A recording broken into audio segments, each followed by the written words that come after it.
Hi everyone! Hello! Hi mabuhay! Today's video, pakikita ko sa inyo kung paano gamitin ang SSS Mobile. Alright?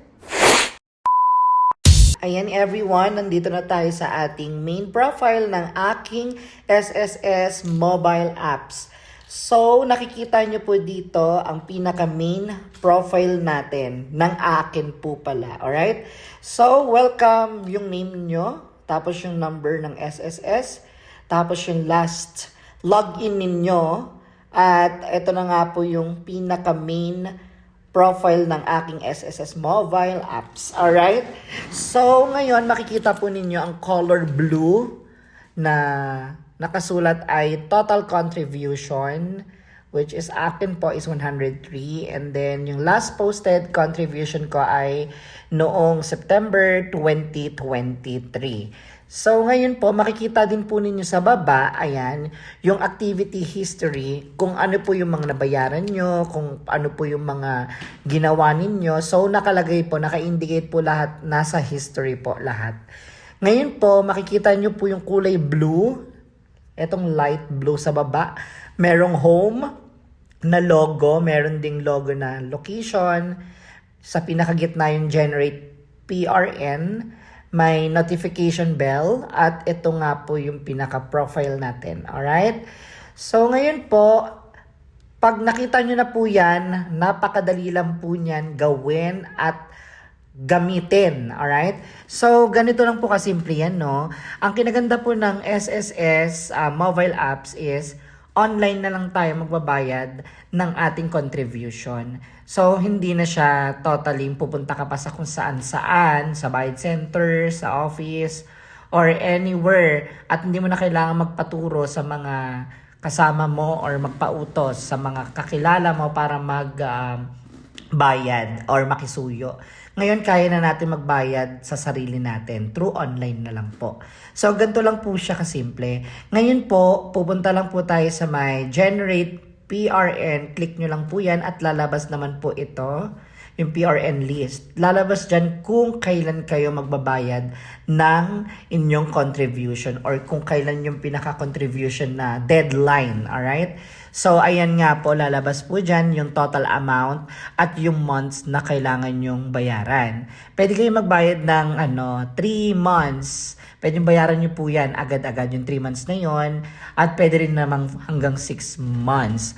So, quarterly, ayan. At pwede rin po kayo magbayad niyan online, alright? May GCash ako, kinagandahan. So, doon ako nagbabayad through GCash. At least, hassle-free at hindi na rin ako nag-uutos sa aking kapatid. So far, ayan, lalabas na po yan sa ating monitor or sa ating cellphone. Ayan, click lang natin yung pay, alright? Nakalagay naman dyan yung due date at yung kanilang month na babayaran. So, pag nagpindot na tayo, lalabas na itong payment method. May Maya, GCash, credit card, debit card, or BPI. So, after nyan, pag napindot natin GCash, ayan, lalabas yung SSS Mobile, provider, GCash, detail, GCash account, membership type. Ako kasi nag-voluntary ako eh. Tapos, yung application period, October to December, babayaran natin yan ng 2,520 at convenience fee ng 10 pesos. So, total of 2,530 pesos yung babayaran natin sa GCash.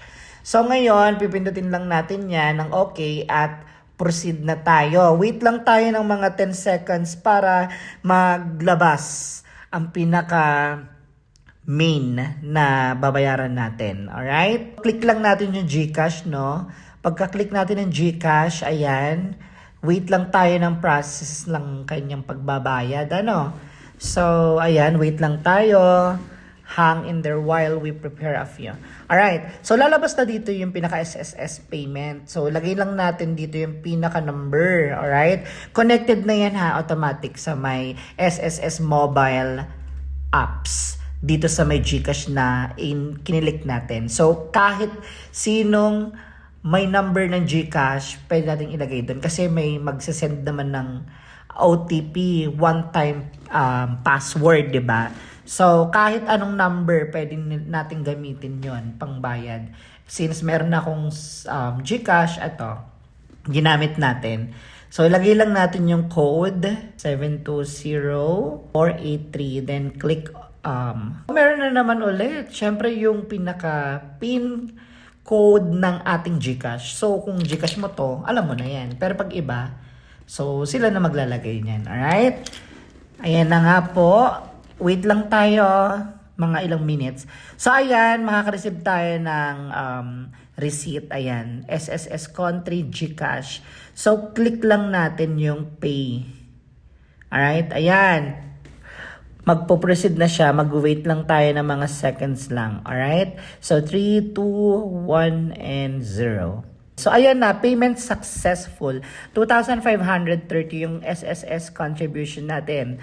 So, ayan na po yung mga resibo. Alright? Makikita natin. Then, magbaback ulit siya sa pinaka-home ng SSS contribution natin. So, wait lang tayo guys, okay? Kasi mag-update pa yan. So, nakikita nyo na 103 contribution tayo. Ayan sa dark blue color. Total contribution 103. Then, September 2023. So, nakalagay na sa baba yung history. 'Di ba nakita nyo na bayad na. So, ayan na nga po, nag-update na siya. SSS Mobile. Do you want to see the actual premium? So, okay lang natin yan. And then, ayan na, 106 na siya. 'Di ba? So, ito na po yung contribution natin. So, total contribution ko is 106. And yung total amount of contribution ko ay hide lang natin. Yan, syempre, controversial yan eh. And also, private lang para sa akin. So, 2023, ayan. So, ito na po yung pinaka-final natin, no? 106 yung contribution natin at December yung nabayaran na natin. So, kapag babayad ulit tayo ng panibago, so, ito na po makikita natin. Meron na ulit tayong babayaran na for 3 months ng 2024. So, ayun na guys.